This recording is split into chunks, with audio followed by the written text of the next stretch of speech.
on. What is up, everybody? This is episode number 7, I believe, I of think so. Forced Conversation. Solid. So we should be having a special guest, but he's busy. Stuff got to get taken care of. So he's hoping to be able to stop through. Hopefully he's able to do that. There's a release of a new character today, so sometimes things get buggy and maybe a guy's got to work on some of that. So in the meantime, we'll just keep it going like we always do. So first off, my brother, my partner in crime, please introduce yourself. What is going on, Gideon? This is Gangster KT. Appreciate you having me as always. Super pumped for that huge new character, that scary undying character coming out today, Zombie Juggernaut. So I think that'll be the grand finale of this podcast here when he comes out right after this. So should be a good day, and hope you're doing well, man. Hey, man, I'm doing good. Where can people find you if they want to get a hold of you? Yeah, so I am on YouTube. I'm just doing some YouTube content videos about min-maxing accounts, roster optimization, just my random opinion on things that I'm sure everyone always wants to hear. But so you can find me at youtube.com/@gangsterkt. And this guy gives that good advice, man. I keep saying it's life-changing advice, but he looks at the game a certain way, very practical, can really help your account. Well, got to respond to a Discord message here. We got to see if we keep things rolling. Yeah, you go right ahead. Man, a lot of things to talk about today. I'm excited. I know we got the diamonds. I know we got some changes to how the trials go in, zombie juggernauts, and hopefully the player's voice view. But we will see. We're hoping so. Man, so I'm trying to think. Like you said, a lot of good information came out. All the stuff about the Sinister Six, diamonds, changes to qualifications, like you were saying, for the trials, zombie juggernaut. A lot has happened in the past week. A lot. Yeah. Pegasus almost feels like a couple months ago at this point.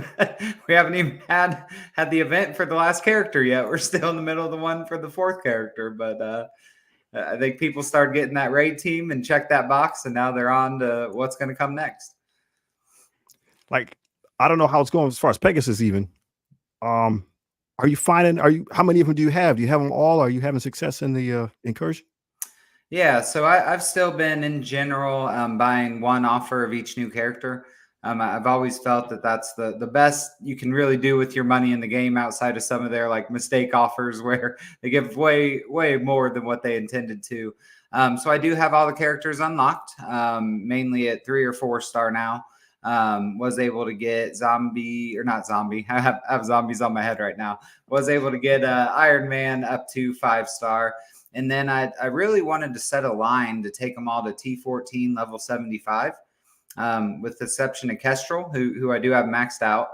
And then I could do raids at that point. So I'd kept them there, was planning on just leaving them there, not putting much more into them.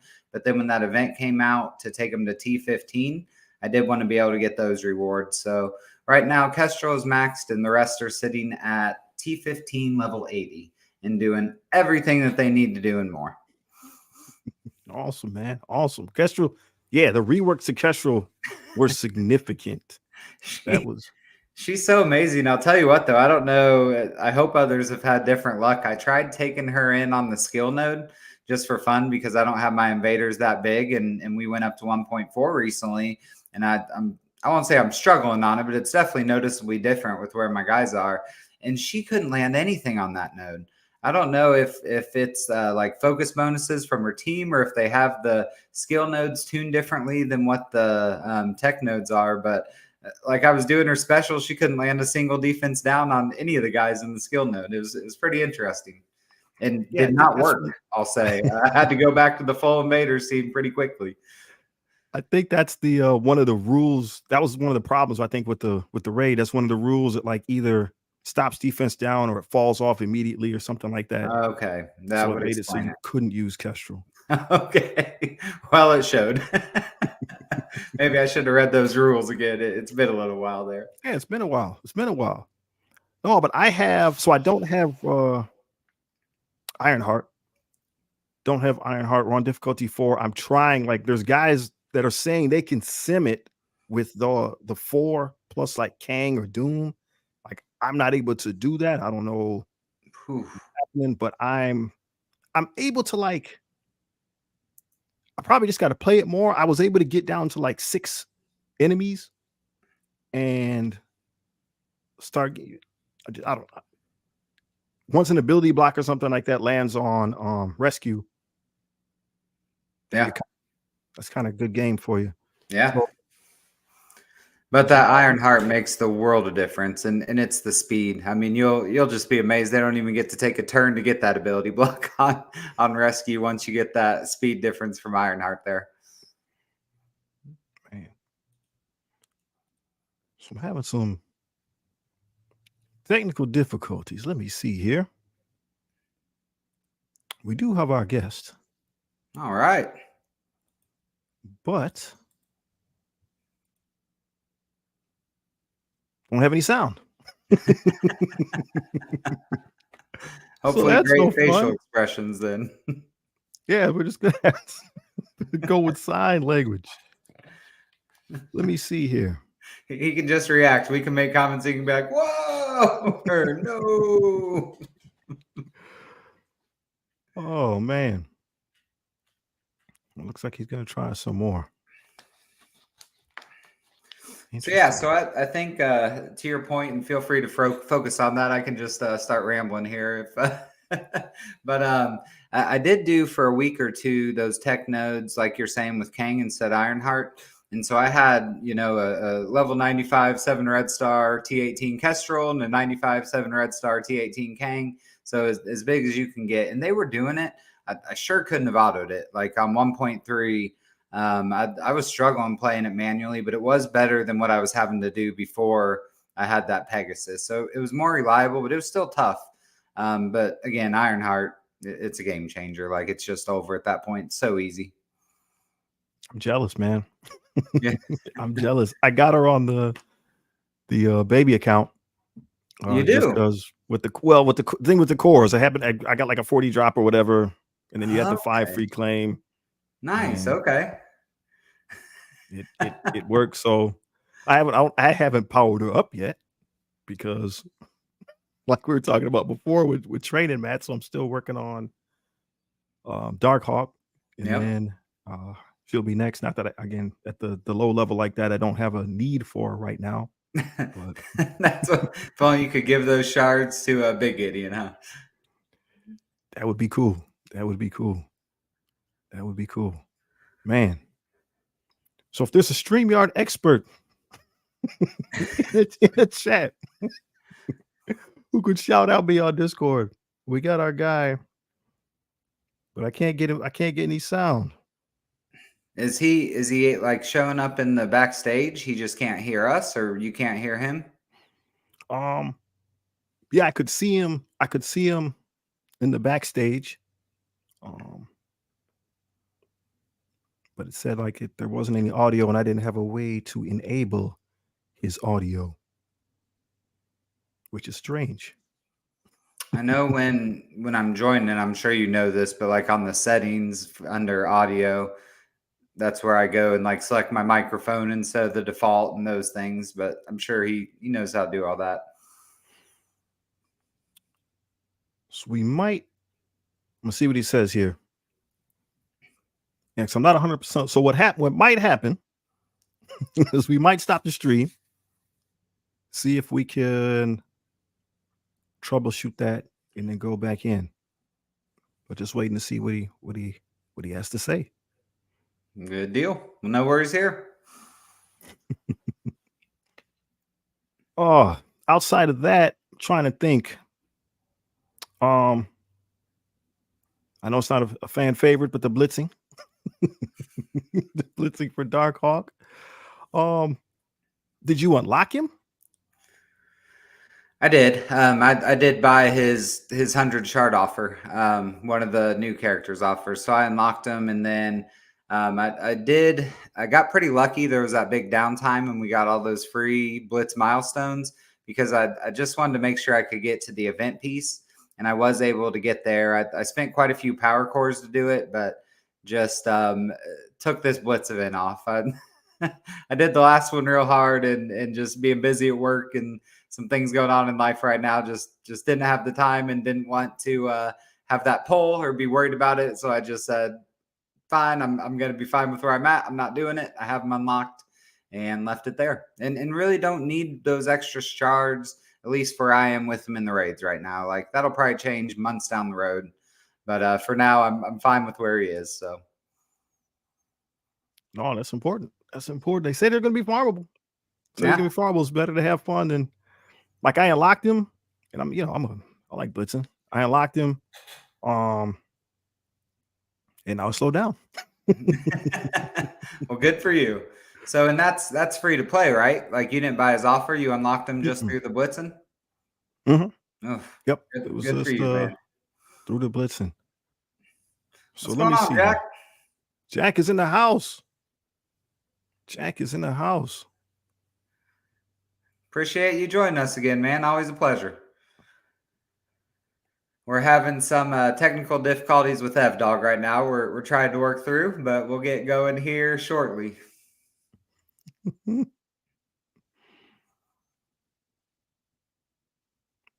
Let's see.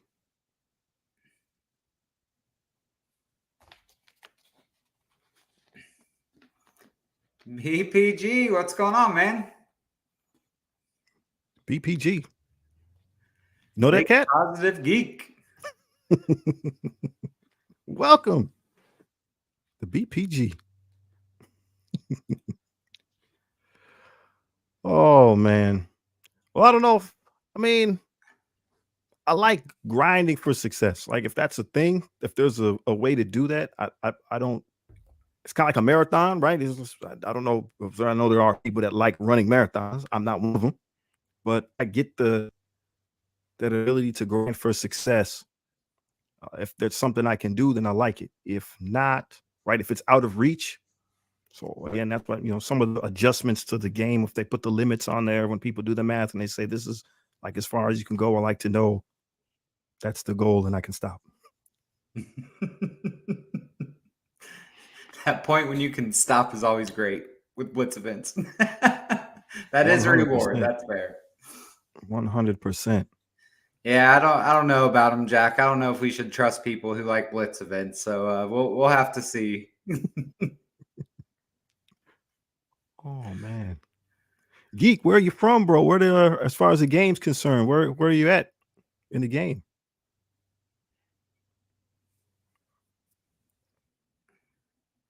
So I'll tell you why he's typing that. BPG is someone I'd say I low-key know, not very well, getting to know better, but he's actually a new content creator. So he's been very involved in the community overall. I know he's in the Jetson squad. I'm very involved there, but recently started putting out some videos himself. So I got to see the first one. It was really cool to see. And I think he's hoping to do more and more. Well, hey, man, we're going to write that dude down. I'm going to look him up. Geek, I'm going to look you up, bro. I'm going to look you up. Where can people find you on YouTube? We got Jack. Yeah, I get it, man. I get it. I agree. We root for the blitz events where you don't even have to win, where it's just for playing so they can even be a little more mindless. Oh man. Well, hey. Uh-oh. That's more promising. I see a logo. So I think our special guest is available. Let's see here. All right. So Mr. EvDog, I don't know. Can you hear us, my man? All right. There we go. Made it happen. Technical difficulties. It took a little bit of technical working there, but I figured it out. Recognize that voice. How you doing, man? Thanks for joining us. Thank you guys for inviting me. No problem. No problem. I want to ask my guy real quick. Hit level 95. Have Baby Apocalypse unlocked within 360. So Geek, let me get this straight. You've been playing the game for a year, and you were able to unlock Apocalypse within that calendar year? I'm really curious about that. Really curious. He's pretty legit, I think.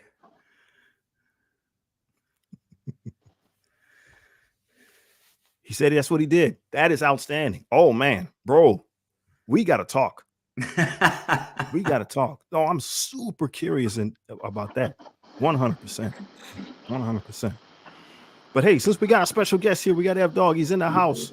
We wanted to talk a little bit about the diamond progression system. So I know we got people here with various play styles. There's individuals that'll be tuning in from various levels in the game. And as always, when something new comes out, there's a lot of talk, there's a lot of discussion. So some things really quickly get, come into rumor. Some things are fact, and sometimes it's confusing. So maybe we could just take a few moments to talk about the diamond progression system. If anybody doesn't know who EvDog is, he's one of the chair members on the Player's Voice. So he's here to help us understand the system. Dog, is there anything that you wanted to mention straight away? Okay, so first, thank you guys for having me here. Always happy to engage with the community and, talk about anything that they want to talk about. Couple things I wanted to start off with was, the diamond progression system. Nobody's ever happy about a progression system. They showed it to us in the Players Council in July, and basically told us, well, this is coming. There's nothing you guys can really do to stop it. It's a game of progressions, but how can we make it better? The first version of it was, for lack of a better word, horrific. They were going to drop it in July with, no pathway for free to play or mid to play people to get to it. Myself, as one of the top players, I had pretty much all 7 red diamonds, 7 red stars, but even players in my alliance on the lower end only had a specific portion of their rosters at 7 red, because the first version of it was gated as it is now for 7 red, 7 diamond, 7 red, 7 star before you can get to the diamond progression part of it. And our first question was, well, if you don't release the gate from 7 reds and 7 yellows, how do you expect for anybody to participate in this?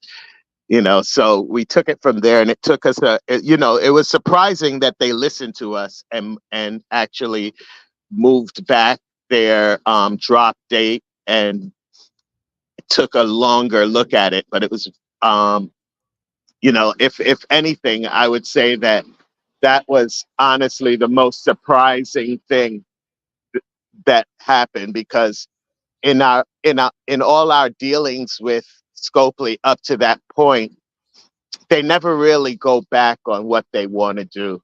They let us give them some information and some suggestions on things that are happening, but I've never really seen them stop progress on something they had coming out because we asked them to. And we took it from there.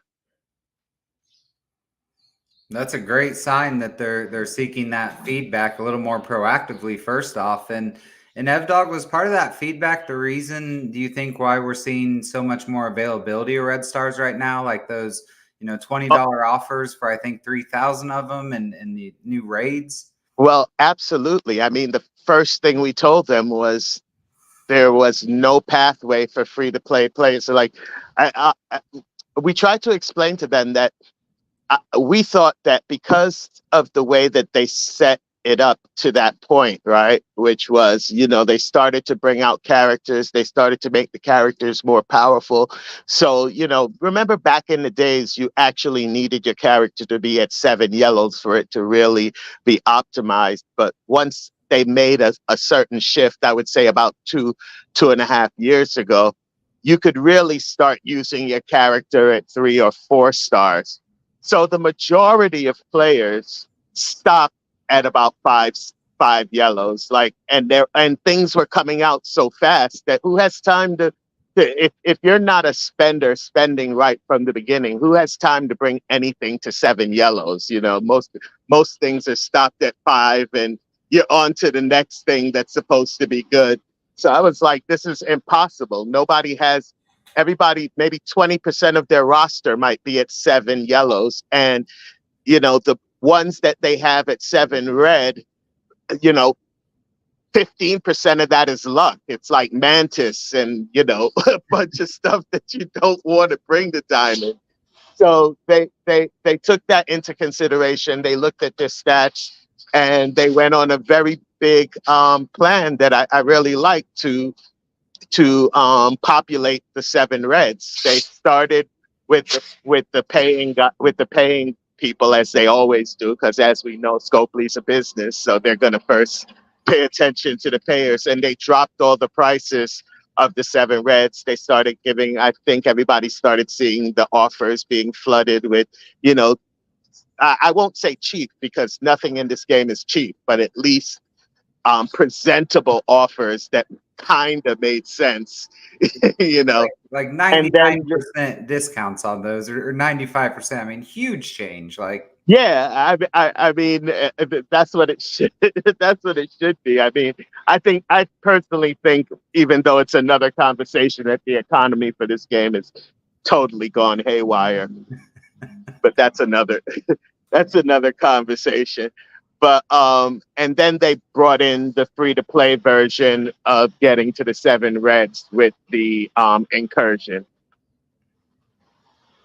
very cool. Well, I've thank enjoyed it. you, and hopefully you're seeing these comments here of people thanking you for standing up for the free to play there. I think that is important.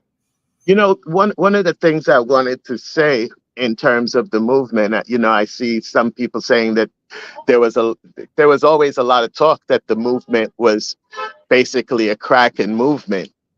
And this might not be popular to say. I'm just going to say it based on the sincerity of it and based on you guys understanding what happened. Is the Krakens always had an outlet to go to the devs. Ever since I've been in Mutiny, I've had my own dev Kraken. I mean, dev contact. I don't know if that's supposed to, maybe I get myself in trouble saying that. So there was no purpose for us to start the MSPV to help Krakens. They were already being helped. The reason why we started MSPV was because we were like, they're only listening to one portion of the community. And I understood that no matter how much I cared about free to play, I don't have their experience. The game that they're playing is totally different from the game that I'm playing. So unless we actually got a vehicle to hear what their problems were, there was no way to really assist in that.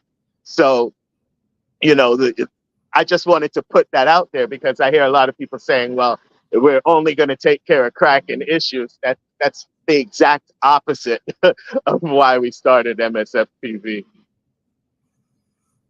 No, I appreciate it, my man. I try to be as active as I can, and just, you know, it's just my viewpoint. There's tons of other people that got viewpoints, but no, I think anybody who's active in it can see that people's you know, where I know you look at all the different spending buckets, which usually represent play styles in the game. It's easy to see that those items are being taken into consideration. People are listening. There's adjustments in the game for everybody, man. So 100% appreciative to you guys for doing that. Yeah, Appreciate it. You know, some of the noticeable gains we've seen that I think can be credited to MSFPV apply to everyone. You know, they aren't gains that just apply to the Krakens, like Crucible not being a conveyor belt and not having, you know, gold ore milestones where we are hoarding those olds. Like that stuff helps everyone.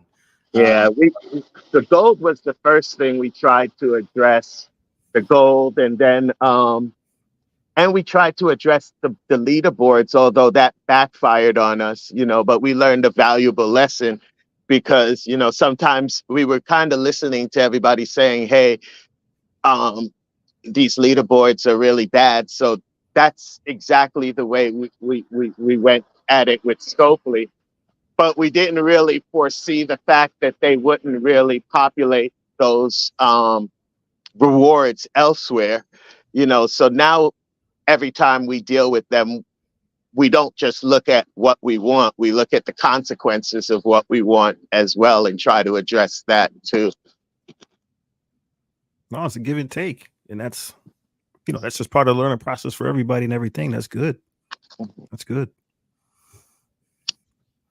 We do have a few questions from the community. And guys, you can put some questions in the chat as well.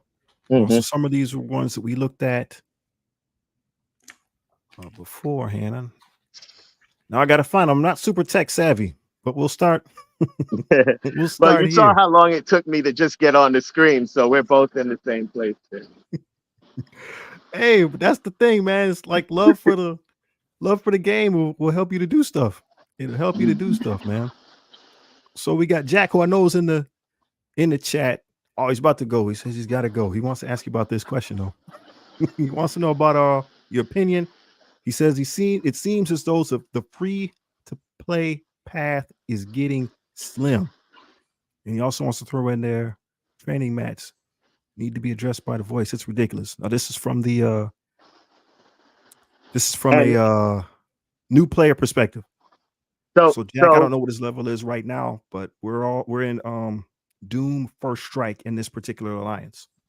So I will definitely answer that. We at on the Players Council, new player experience is literally one of our top three objectives. Unfortunately, I know everybody is tired of hearing it, but it just takes time, right? Because there's a process to everything. Like, we have to come up with a solution. We have to discuss it among ourselves. We have to present it to them. They have to discuss it among themselves, and then they have to come back with a conclusion, and we have to agree to it. So I'm just saying that in terms of, I know we've been saying we're addressing it for quite some time, but we are. It's just a process. He's 100% right in the fact that I understand how it feels for free to play right now, and we're addressing the training mats because it's in our bucket list of things to address. We addressed the gold, then we addressed the blue 5 ions. Now training mats is actually the number one thing we're trying to get. It's just kind of funny because as we adjust one thing, another thing, like the training mat issue is probably brought on a lot by the extra gold, right? Like, everybody has extra gold now, and now they're running out of training mats, There has to be a bottleneck somewhere, right? Yeah. So every time we address one bottleneck, another one pops up. But we're definitely on it. We're definitely trying to address it. But with Scopely, we can't just say, hey, training mats aren't good, just like we couldn't just say, hey, gold isn't good. Like, we have to come up with a whole formula that shows them, like with gold, we came up with a whole stat sheet and a whole Excel sheet that showed them that there was really no way for free to play to build their characters at the rate that they're coming out and stay involved. And we had to also show them that, the systems, the progression systems, they never fail in addressing, making sure those progression systems grow in a timely manner, but they definitely fail in making sure the rewards keep up with them. So, we had to show them all of that before they would actually act. And it's kind of the same with the training mats. And now we have to build a model that shows them how the gold has affected the fact that everybody's running out of training mats. That's really interesting to hear that the matrix that you guys using to make something happen, because that's the thing. Like, maybe on the free to play side, on the baby account, maybe I am progressing at the rate that I'm supposed to. I don't know, but no, that's interesting to hear.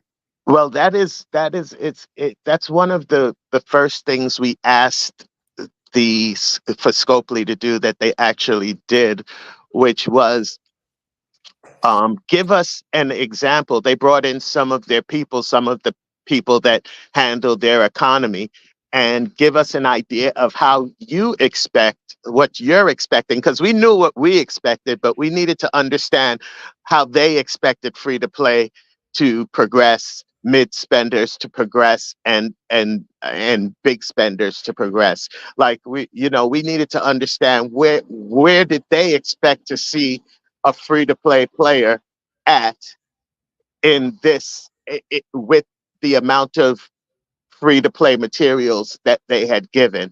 And once they gave us those milestones, we were able to say, okay, that's never going to happen, you know, or and what they needed to do to get it there. Interesting. Behind the scenes is always good, understanding the thought process behind. So Jack, I Well, think he's got to go soon, but he put another one. These were the ones that we looked at earlier. So this is Soundwave Superior. So again, this individual is in the Young Alliance.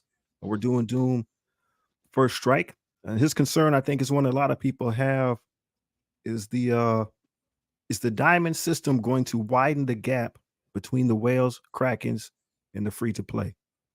okay, so just as I said, me coming on here, it doesn't make sense for me to sit here and give you guys bullshit. I mean, I don't know if I should have said that on your stream, but um, so I just try to be as sincere as I can in trying to explain to you what's going on. So, as I always say, Scopely is a business, and if there's one thing that's hard to push them off is how they make their money.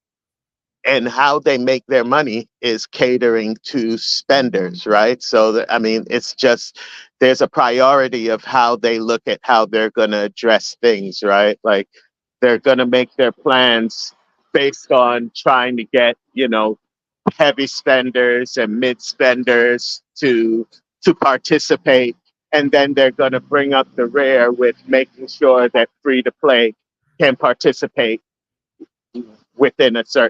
to a certain extent. So in me saying that, what I'm trying to say is that everybody should still be able to participate within their spending buckets. Like they're not expecting free to play to be competitive with mid spenders, or mid spenders to be competitive with heavy spenders. They're expecting heavy spenders to be competitive with heavy spenders, mid spenders to be competitive with mid spenders. Now, the question of whether it will widen the gap, it shouldn't. It should be just as it is, because what we did to make sure that it didn't widen the gap was we flattened the entry level. Because the only thing that we thought could widen the gap was free to play or mid spenders not being able to get to the diamond system. So that's why we took the direction of making sure that everybody's red stars were up to par, and the farmability of yellow stars were up to par, so that everybody could move up within their clicks, just as they always have.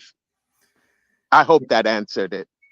Yeah, I think that last point you made is so important, because when I think about this, like there has to be new progression. And anytime you get a new system, the spenders are going to have an advantage there. They can get there the fastest, get that new gain the fastest, but it's more about like how quickly do they allow the catch up then on the previous progressions. So Right. like G18 is almost a 35% increase just in itself. And so if when they add diamonds, if all of a sudden you're trying to go against people that have G18 and diamonds, you don't have a prayer at that. But if they then were to make G18 more available, then all of a sudden just that diamond delta might be able to be overcome with punch up. So it's a holistic approach to it, but they have to be able to have new progression. It's a game, it's a business, like you said. So that makes sense. Yeah, well put. That's exactly what I was trying to say. That's exactly the way we went at it I think if you look in the sword satellite stuff that's coming up, if you look at the rewards that's coming up, I think for free to play and mid spenders, everybody, you'll see like the teal, not just the red stars and the farmability, but also the teal rewards are being raised, for people to be able to, get the gear tiers. Everything's being raised so that the existing bottlenecks don't stop you from getting to what will be the diamond bottleneck. They will bottleneck you at diamond. There's no arguing with them to release their premier bottleneck until they're ready. They just won't do it. And I'd say nor should they. Like, Yeah. I think it's fair to have a premier bottleneck in the game. Just hopefully not too many of them at once. So while you were saying that, I think you just answered that with, I think this is what Mr. Steven was asking, and I think you just answered it. Is that the reason why, as he says here, the middle drops of the diamond dawn orbs are red stars and not diamonds? Is that part of the game? Yeah, part of it is I think there's two types of orbs, and one has a better diamond drop. But yeah, for the one, I have a feeling that for the one that most of the free to play will get, like, which is I think that'll be through the sword satellite. A lot of them are red star drops, like to 7. I think I played it in the test server, and it's very good. The rewards are very good too. And also, another thing, I don't know if you guys know, but when they were gonna do the sword satellite, they first showed it to us. They wanted to gate that, just the entry of it, to 7 red and 7 yellow. We just couldn't understand, for lack of the better word, the tone deafness of that approach. In the sense, we came back to them with, well, if you want to gate it with difficulty. Don't stop people from even trying it. I didn't see the sense in doing that, except if they were intentionally trying to piss off the community. Yeah. And guys, I'll say overall with this diamonds, I'm always like one of those people when I hear change, I get a little nervous. But as I thought about it more, I'm actually pretty excited for it. And I think the best way to describe it, some of my favorite moments playing this game over the past 6 years are like earlier on when I'd get that crazy lucky 7 red star drop on someone, and like it'd make my whole night, it'd make my whole weekend sometimes. And now when I get a 7 red star drop, I'm happy. But it's like, well, that just saved me 150 gold promos down the road, And so Right. I think it's actually good. We'll have a system where there's going to be, it's not all RNG. They do have credits, and I think that's good. But there's still going to be that like new RNG where you might have a lucky day and get Kang on your diamond drop, and it makes your day. And I'm excited for that again. I can't say that I'm ever truly happy to see a progression system. But I can say that this specific progression system is the first time they've ever listened to the players. And I think it's the most friendly player progression that's ever come out, in terms of, I don't know how long people have been playing, but if you remember when they dropped the red star progression, it was horrific.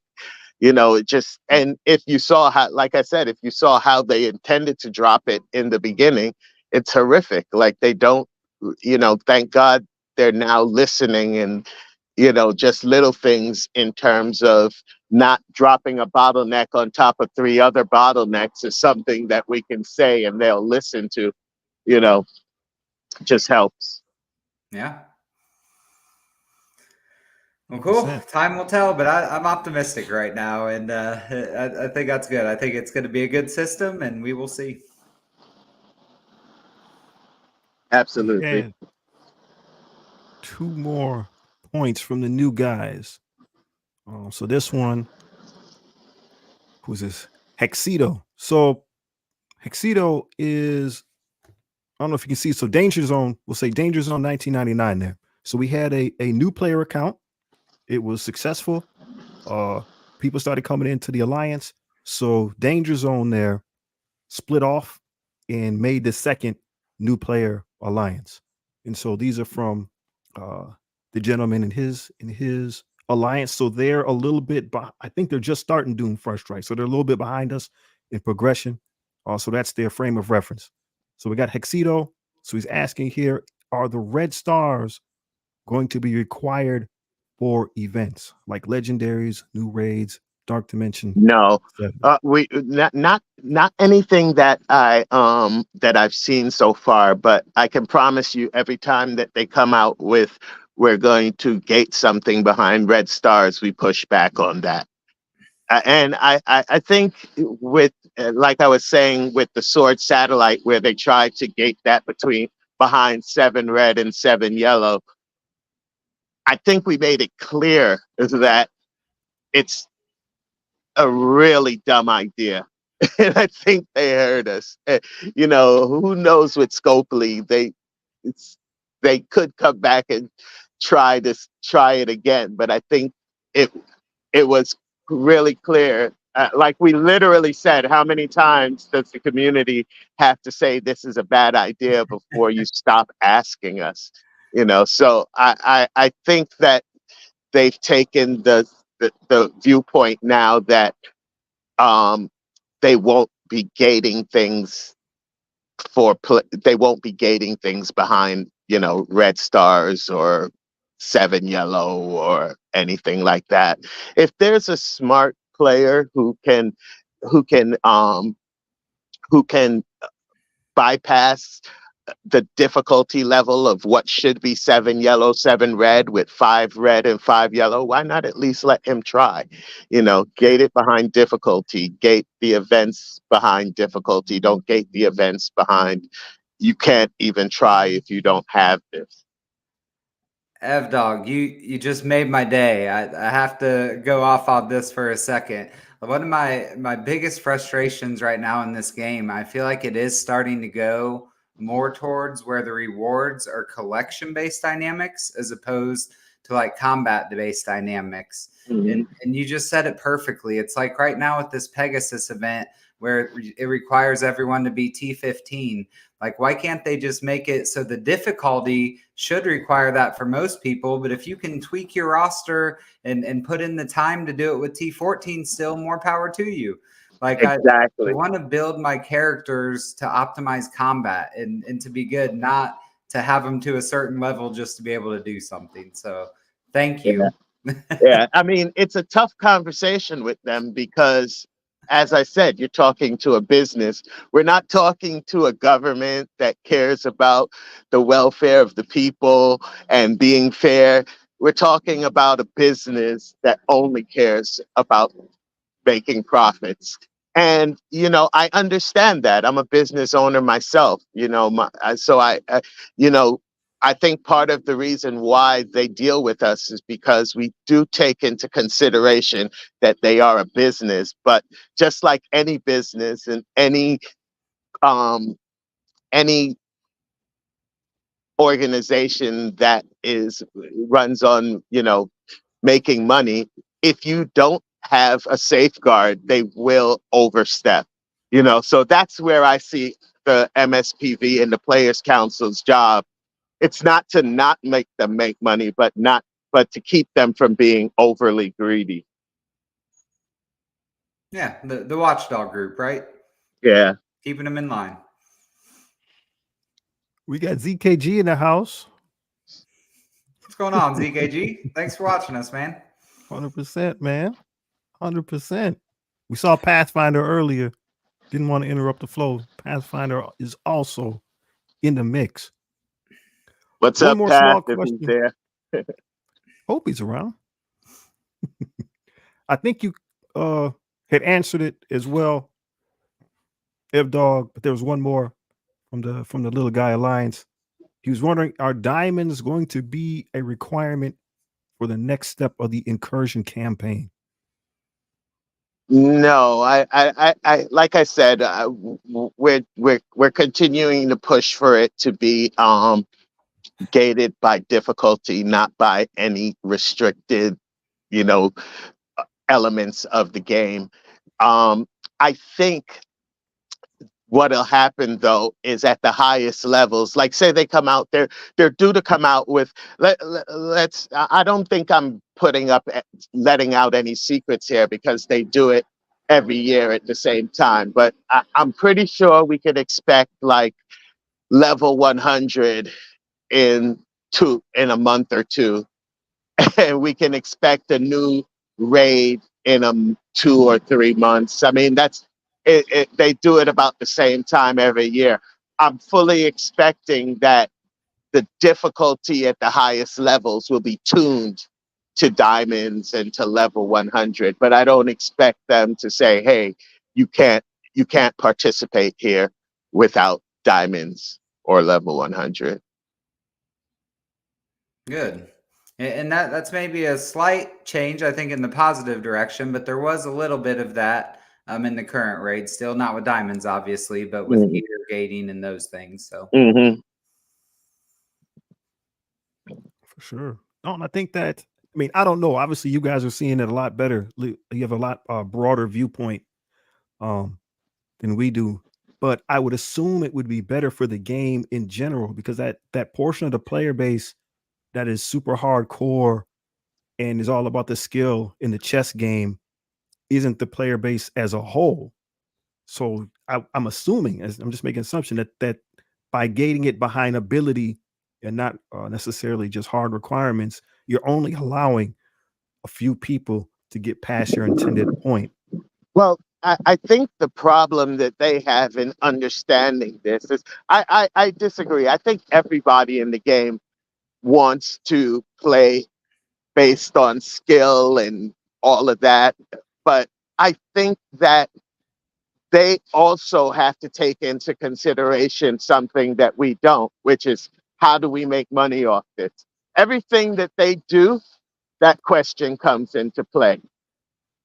So like they don't make anything just for the enjoyment of the of the players. I mean, I, that sounds bad, but I just think that that's how it is. They make it to make money. So I think when they ask that question of how do I monetize this, that's when all these retarded ideas come into play. That's when that's where we could gate it behind 7 reds and force them to spend 7 reds or whatever, whoever is coming up with these ideas come up with, I, so like I said, we just continue to push back against that. I don't know, they don't necessarily share their their financial information with us, so I don't know, what they see that tells them, hey, we need to gate this to make money. Maybe, they've tried it, and when they don't gate it, maybe not as many people spend. I don't know what it is, but I know that that's the factor, that's the question, and that's the factor why they may tend to, try to gate things or try to force spending. yep. It all makes sense, and some of the decisions we may disagree with or may not be the direction we want, but it is definitely in all of our best interests for them to make money and Yeah. continue being successful. So we got to take a little of the bad with the much good out there as well. Right. We try to fight it where it makes the most sense to fight it. We can't fight all of it. We can't stop all of it. But, like I said, in situations where you're going to gate, 80% of the community behind 7 reds, that just, I could make an argument that doesn't even make monetary sense. Yeah. No, I would agree. And like I said, you guys are looking at the bird's eye view. And maybe you can't talk about this, but it's like sometimes like things like that, it seems sometimes that must be a decision from a guy that's like that he's only doing, I don't even like he's only looking at the numbers and doesn't Mhm. understand how people play the game. That like he's like, oh, if we do this, we could make this much money. But like you Well, said, there's people in you're in one of the biggest alliances in the game. And there's people that don't have that. So how is how is that supposed to work? I try to give them insight on what I see as things that I don't think that they see, in terms of, like I said, they're only seeing the numbers. I mean, I could tell you without saying any names, I play in a mutiny, and I could tell you that, and I've told them the average age in mutiny is probably like 45 years old. The average job in mutiny is sort of like, lawyer or doctor. Like, these are like, for you to play at, I was like, for you to play at that level of the game, your disposable income has to be at a certain point. And and it's still, it's not like everybody in mutiny complains about the money. So at the cost of the game, like, it's ridiculous in my head. I mean, I come from, I remember when I started gaming playing World of Warcraft. And I remember thinking, Jesus, I'm spending $30 a month on this, and and being mad at myself. Fast forward like 10 years later, it's like $300, $400, $500 a week. you know, like how, and I'm sitting here going, how did that happen? But I think I don't think that I think I've heard them say things like, and they're not trying to be sinister or anything. They're trying, like, they'll say things to me like, well, if we if we give a great product, then people will pay whatever.